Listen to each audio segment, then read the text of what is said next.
तो हुआ क्या, एक मैरिड कपल था जिसमें एक था, ध्यान से सुनना, तो उससे आपको शेयर मार्केट का अंदाजा होगा कि शेयर मार्केट में एक्चुअल में हमें कैसे, किस एटीट्यूड के साथ काम करना है। तो एक कपल था जिसमें जो हस्बैंड था वो सीए था, चार्टर्ड अकाउंटेंट। ध्यान से सुनना, एक कपल में एक सीए था, चार्टर्ड अकाउंटेंट था। तो उसको सोचो सारी नॉलेज होती है शेयर मार्केट की। जो कॉमर्स बैकग्राउंड से होते हैं उन्हें अच्छी खासी नॉलेज होती है, उनको सब पता होता है। अच्छा, उस चार्टर्ड अकाउंट की एक वाइफ थी जो डॉक्टर थी, लेडी डॉक्टर थी। ठीक है, तो ध्यान से सुनना, दोनों को प्रोफेशन अलग अलग। डॉक्टर का कुछ पता नहीं होता डॉक्टर का कोई कॉमर्स बैकग्राउंड नहीं होता, कुछ पता नहीं होता। तो मैं आपकी बात का जवाब दूंगा। किस बात का? पहला सवाल सबसे बड़ा जो लोगों के दिमाग में आता है कि क्या शेयर मार्केट के लिए मेरा कॉमर्स बैकग्राउंड होना जरूरी है? क्या शेयर मार्केट के लिए मुझे मतलब बही खाता की समझ होनी चाहिए, क्रेडिट डेबिट की समझ होनी चाहिए? क्या मेरा कॉमर्स ही बैकग्राउंड होना चाहिए? क्या मेरा अगर इंजीनियरिंग बैकग्राउंड है, क्या मेरा अगर आर्ट बैकग्राउंड है, क्या मेरा, मैं पढ़ाई नहीं लिखा हुआ, तो क्या मैं 10वीं क्लास में पढ़ता हूं, तो क्या मैं 12वीं क्लास में पढ़ता हूं, तो क्या मैं शेयर मार्केट में पैसा लगा सकता हूं, क्या शेयर मार्केट में इन्वेस्ट कर सकता हूं, क्या वहां से पैसा कमा सकता हूं? क्या ये सवाल जनरली सबके दिमाग में होता है। बहुत सारे लोग ऐसे होते हैं, और ये जितने भी लोग मुझे दिखाई दे रहे हैं उनमें बहुत सारे लोग कॉमर्स बैकग्राउंड से नहीं होंगे। ठीक है, तो मैं आज आप लोगों को एक बहुत अच्छी, एक रियल घटना हुई है, मैं वो सुनाता हूं आपको, और ये रियल है। तो हस्बैंड वाइफ थे, एक का कॉमर्स बैकग्राउंड, हस्बैंड एकदम सीए वीए चार्टर्ड अकाउंटेंट, और एक वो डॉक्टर, उसको कुछ नहीं पता। तो एक दिन है ना, जो अपन टेबल में बैठे हुए थे खाना खाने के लिए दोनों, तो ऐसी बहस हो रही थी शेयर मार्केट के बारे में, तुम्हें क्या पता है, मतलब वो शायद कुछ बहस के चक्कर में सीए ने बोल दिया अपनी बीवी को, तो तुम्हें क्या पता है शेयर मार्केट के बारे में, तुम थोड़ी कुछ जानती हो। तो उस बहस में ना डॉक्टर ने चैलेंज दे दिया।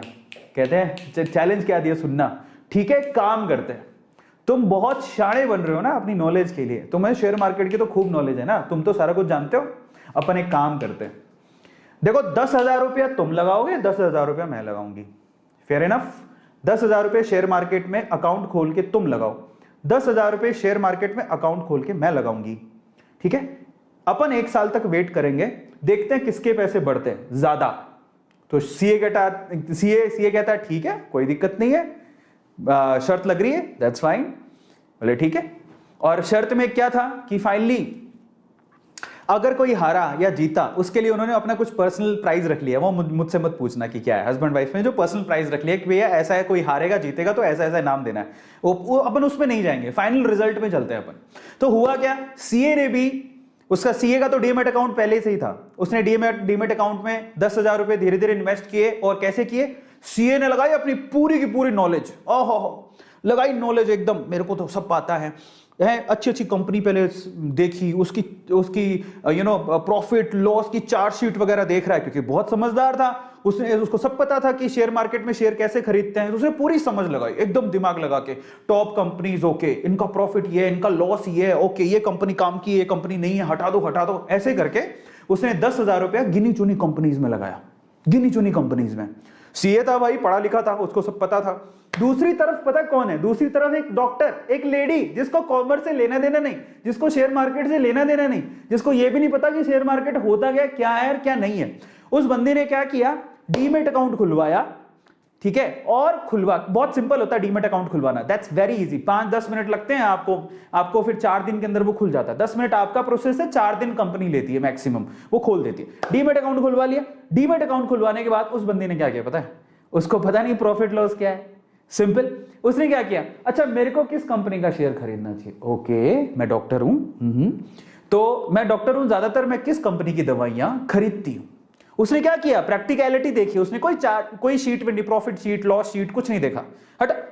उसने कहा भैया मैं डॉक्टर हूं, मेरे टेबल पे देखो मैं क्या चीज यूज करती हूँ, अच्छा मैं ये दवाई ज्यादातर मैं बोलती हूँ जब भी किसी को प्रॉब्लम आती है, ठीक है, कॉन्स्टिपेशन की प्रॉब्लम है, किसी को 10 लग जाते हैं, तो मैं इस कंपनी की दवा देती हूँ। ठीक है, मैंने उस कंपनी के शेयर खरीद लिए। मैडम ने क्या किया, जिस कंपनी की उसे दवा बार बार दिखती थी, उस कंपनी के शेयर खरीदे। कितने के, 2,000 रुपए के।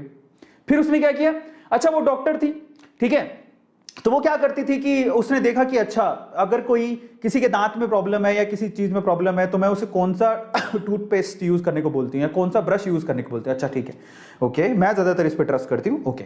उसने उसके शेयर खरीद लिए।